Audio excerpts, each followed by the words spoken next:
These are two Claude Code sessions and now they can talk to each other. In this video, I will show you how to set them up, how the conversation between the two sessions is started, and where this stops working. Imagine two sessions working in parallel. The backend session changes an API port.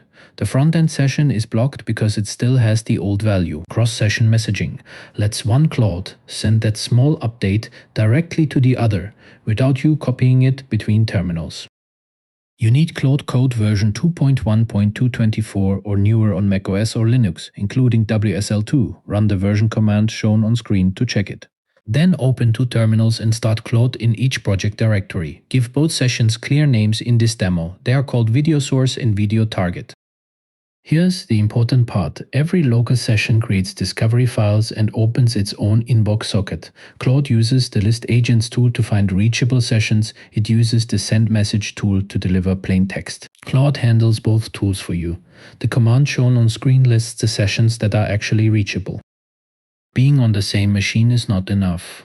Both sessions must see the same discovery files. A session inside a Docker container and one on the host are isolated by default.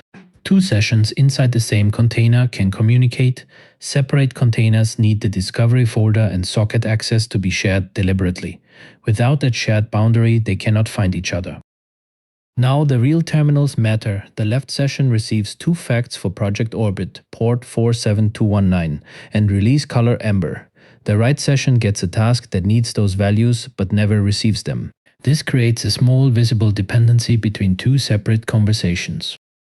On the left, video source receives the two Project Orbit values and stores them for the handoff. It confirms with the word ready. The complete prompt is visible on screen, so you can reproduce the same test. Then I paste the task into the right terminal. Video target must state whether it knows the port and release color. Because its conversation has neither value, it answers blocked. The two sessions are running side by side, but they do not share conversation history automatically. The final prompt goes into the left terminal. Find video target, send both facts, and ask for a reply confirming what arrived. Claude discovers the named peer and sends a plain text message. No socket address or session identifier needs to be copied by hand. Watch the right terminal. The peer message arrives with port 47219 and amber. Video target can now finish its task and replies to the sender. The confirmation appears back in the left terminal. That is the complete round trip, while both conversation histories and permission boundaries stay separate. There are practical limits. Messages contain plain text, never files or full conversation history. Incoming messages cannot approve permissions, change configuration, or execute /commands as commands. The receiving session keeps its own permission rules. Repeated loops are throttled, identical repeats can be dropped, and each session accepts at most 50 waiting messages.